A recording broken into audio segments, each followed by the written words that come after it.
Hi guys, welcome back to my channel. It's your girl Gabbyhoneyy. It is Tuesday, so which means today it is Truth Serum Tuesdays. Truth Serum Tuesdays, for those who don't know, it is a segment that I decided to incorporate in this YouTube channel where I talk about just everyday life, like things that motivate me, things that deter me to achieve things that, do you know what I mean, just everyday life that everyone goes through, the things that I talk about with my friends and family and all that stuff, things that shape me, things that motivate me, relationships, whatever, innit? Like things that are in our everyday lives. So I just thought if I talk about them and put them out there, maybe it can help someone, maybe it can inspire someone, maybe it can make someone think a certain way in a positive way. That's what it's all about anyway. So today's topic, it is I heard this quote before and it just made me think about it. So I've heard this quote that says the red flags that you ignore in the beginning of the dating stage, beginning of the relationship, are the same red flags that will make you leave anyway down the line. So why not just address them like right now in this real time, so that you don't have to go through this heartache, all of those unnecessary feelings that we don't like. If you just find ways to cut it from the beginning, then this is it. I think this quote was this guy posted it, I don't know if from Twitter or whatever, but I saw on Instagram that his mom told him that like the red flags you see in the beginning are the reasons you end up leaving. So I just thought that stuck with me. So I just thought, you know what, that inspires me to make this video. Anyway, so my last video was about 10 important questions you should ask, like within the dating phase and the beginning of a relationship, right? So I feel like this is like a follow-up video from that one. If you haven't watched that one, watch it. I'll link it somehow in this video. So I feel like this is like a follow-up where you've asked this person all these questions and you're happy with their answers, but if you remember from that video, I said never base your actions or how you go with someone in a relationship based on just what they say. You also have to look at their actions, right? Because people sometimes lie. That's just the sad truth of it. People lie. So like I feel like looking at these red flags, because you see them within people's actions, it will help you to still determine whether you want to spend your rest of your life with this person. And on that note, there's this other quote that I heard that was like, wow, this is very that's very deep. So I just thought it kind of goes with this video. So the quote was be careful on who you date and marry. The biggest prison in the world is home without peace. Are you hearing that? Be careful on who you date and marry. The biggest prison in the world is a home without peace. Peace. Simple. Being at peace with yourself and everything else and just your life. Imagine the place that you call home doesn't give you that. Like, that's sad. I just find that so sad. Like, how? So therefore, I feel like looking out for these things will enable you in your future to have peace in your house. I think that I saw that on Instagram once again, but it was from a girl called @oye_bade. If you wrote that quote, shout out to you.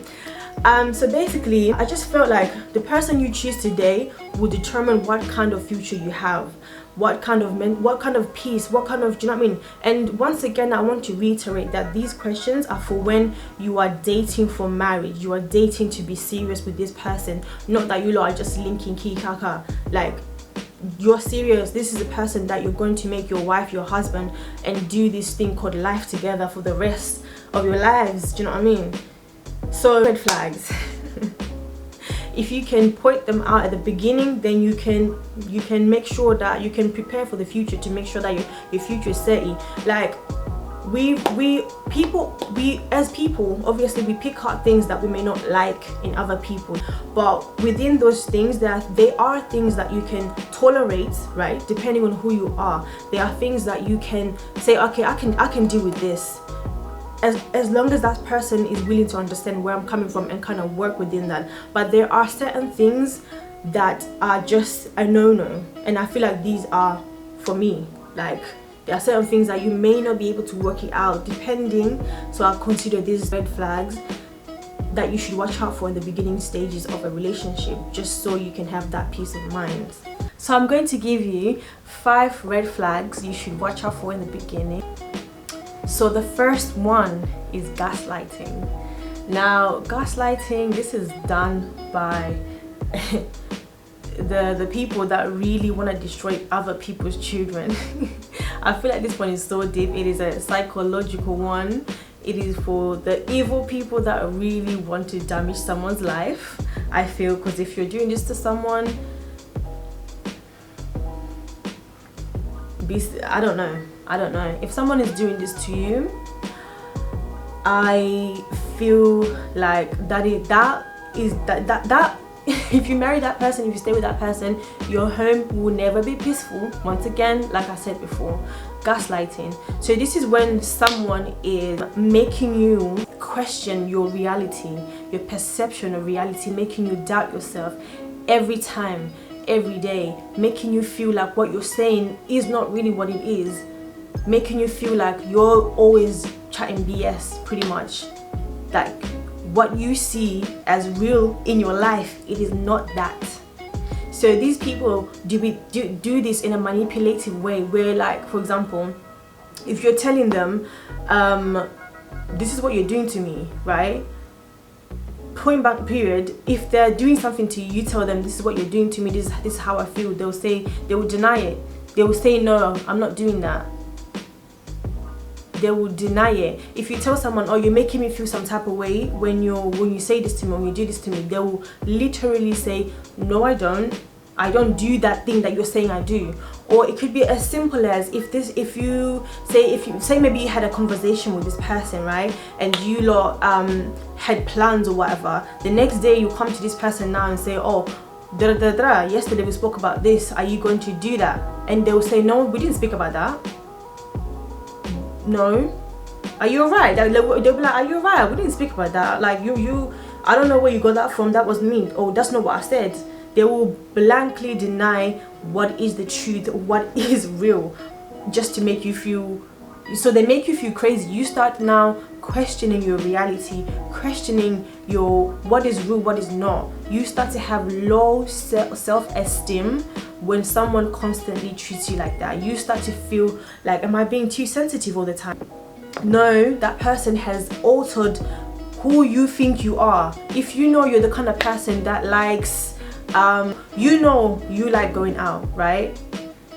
They will manipulate you to the point that you think now you don't like going out, you don't like doing this, you don't like doing that. They will manipulate you to the point of low self-esteem. They will not agree with your reality whatsoever. They will make you think you're going crazy.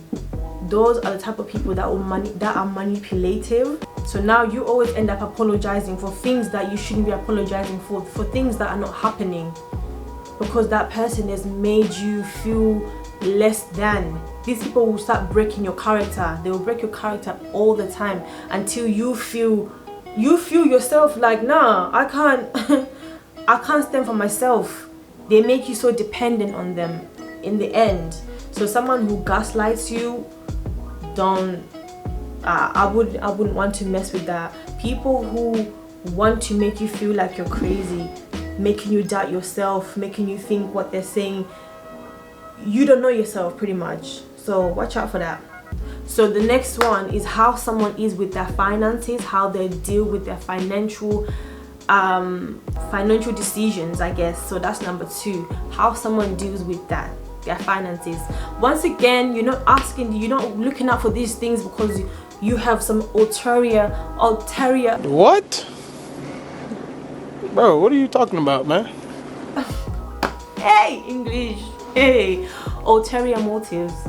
Ulterior motives? I don't know. Whatever.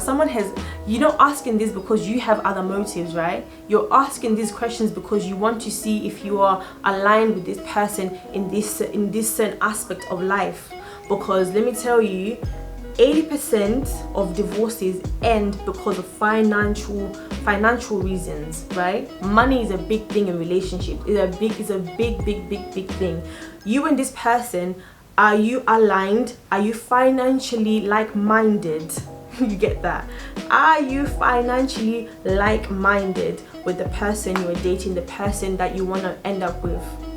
Or if not, are they the kind of person that that is willing to kind of compromise in a way or whatever? Because I know for me, I'm trying to build an empire.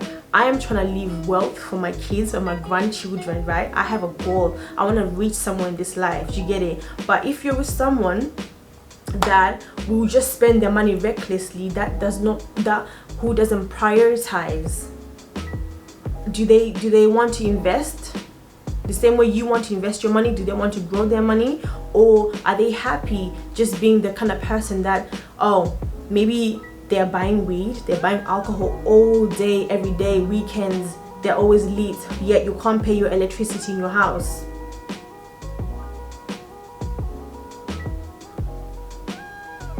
You can't prioritize to meet basic needs of life. You want to do lifestyle, you want to do gang. Do you see yourself being happy down the line with that kind of person? Do you see yourself being at peace at home with that kind of person? If you're both different, if both of you want to blow your money and do lifestyle together and be living on debt and on credits, then do you do you, if you're happy with that.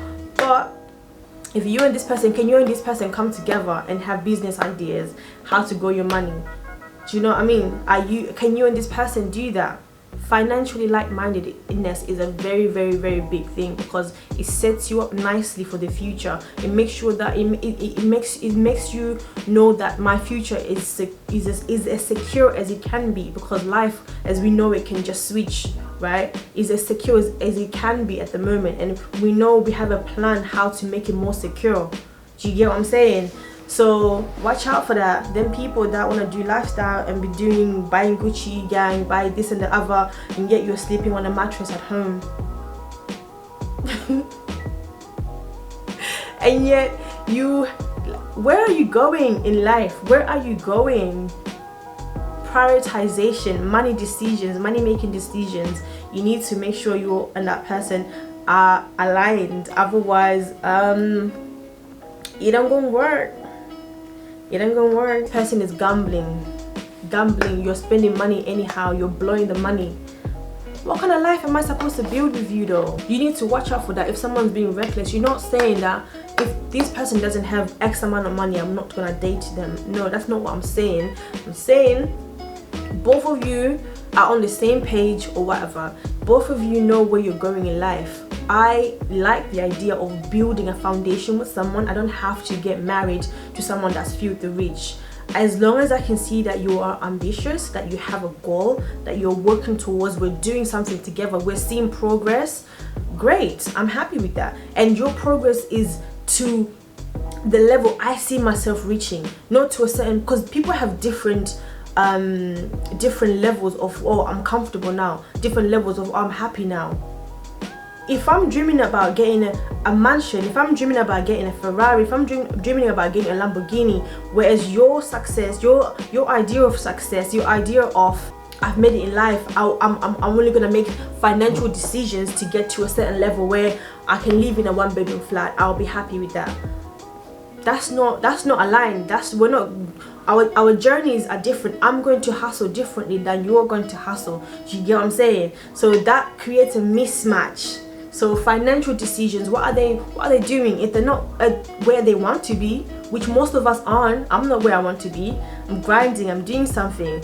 So things like that, you need to watch out for. Another one is, this one's a little bit of a funny one, yeah. I don't think people talk about this a lot. It's one of those ones where some people mainly focus on things like psychological, emotional, physical, which is like violence, you know, things like that. This one I feel is a different one, but you hear this a lot when people are talking about the people that they live with. So it is hygienic levels, right? hygienic levels? Are you and this person on the same wavelength of hygiene? Do you prioritize hygiene the same way? Does it look the same? So for example, I brush my teeth twice a day, right? Sometimes 3 times, depending, do you know what I mean? Sometimes you eat like something too sweet or something that's a bit, you just want that fresh taste in your mouth. Okay, if I'm dating you, I kind of need you to be on that same wavelength, do you know what I mean? And this is like a minor thing, do you know what I mean? Like you can encourage such things to someone, right? Like you can rub off those good habits to that person, great, or whatever. But I'm talking about this person does not find it necessary that when you're coming from the gym, you come home, you may go to bed like that.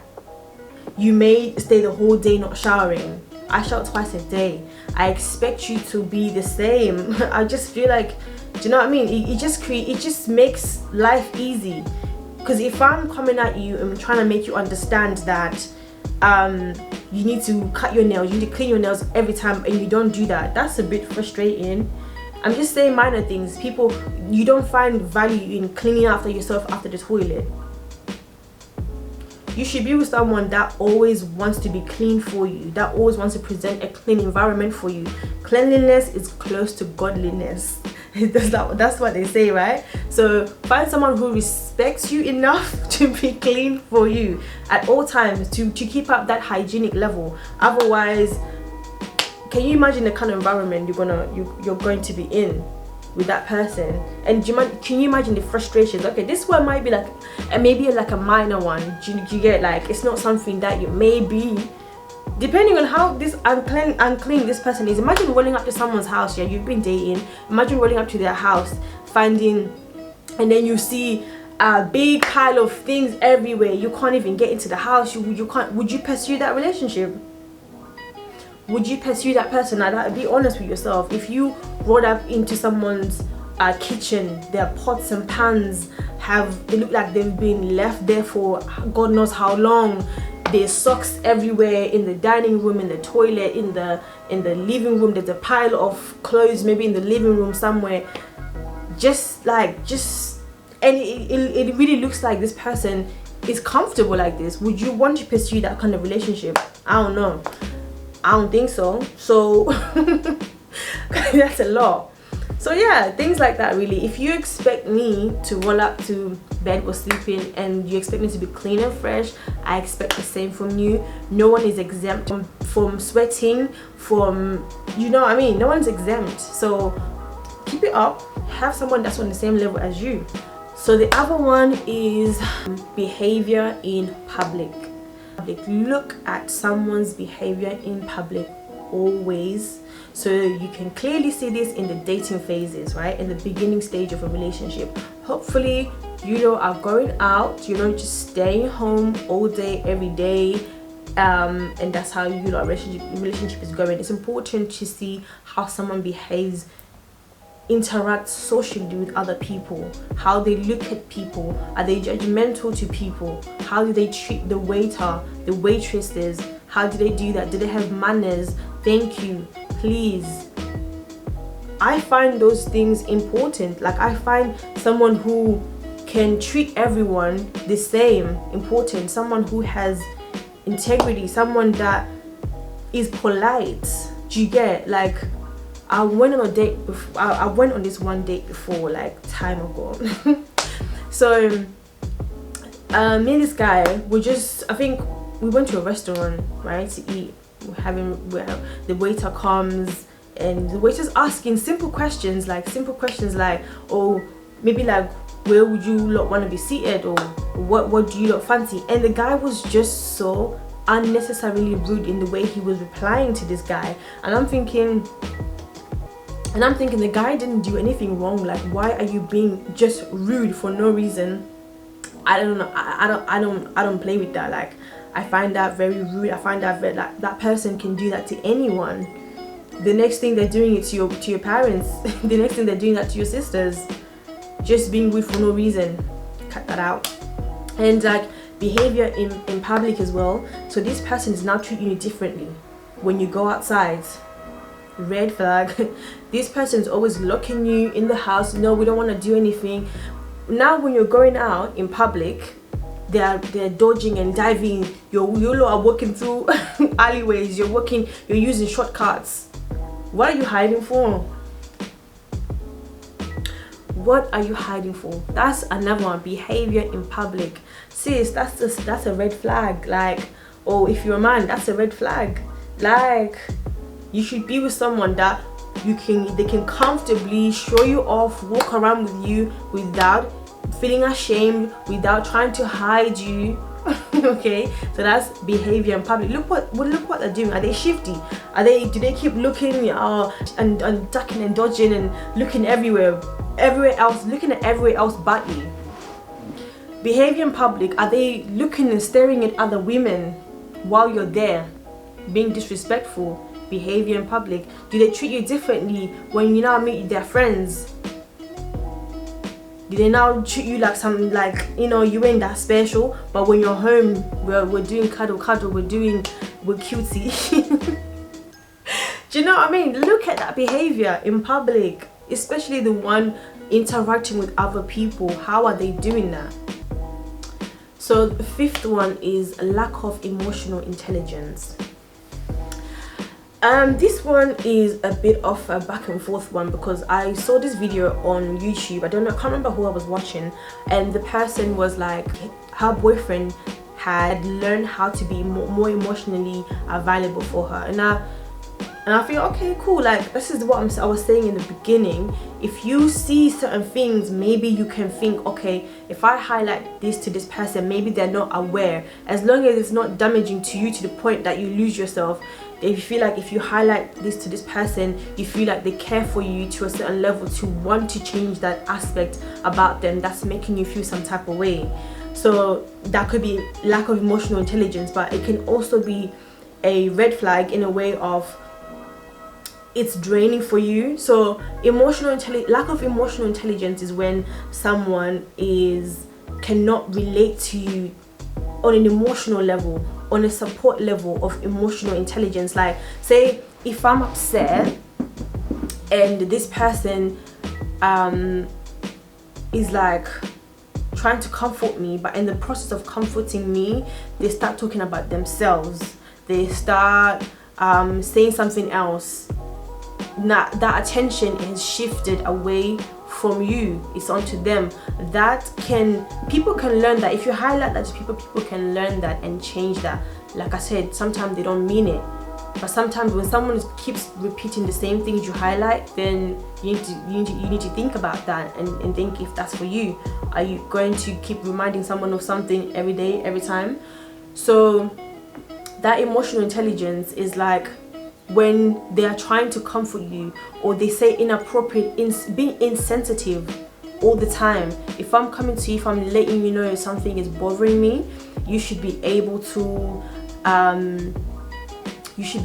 relate back to me in a way that is comforting, in the way that meets me somewhere on an emotional level. Do you get it? Like, being emotionally intelligent as well means you also need to be self-aware of your own emotions.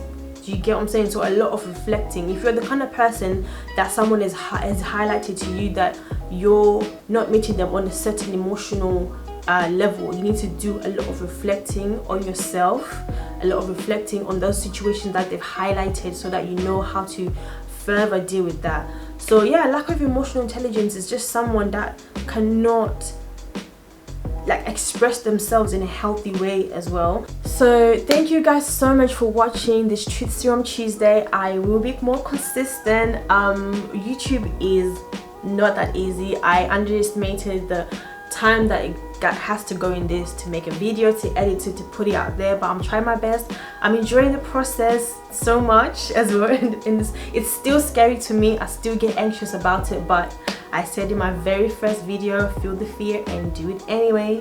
So that's what I'm doing. I hope you guys have enjoyed it. If I haven't explained something like more clearer, or if do you know what I mean, if you feel like you can want to add something else, go ahead, let's have a conversation, let's talk about it. Don't forget to like, comment and subscribe. So thank you guys for watching so much. I'll see you in my next video. Bye.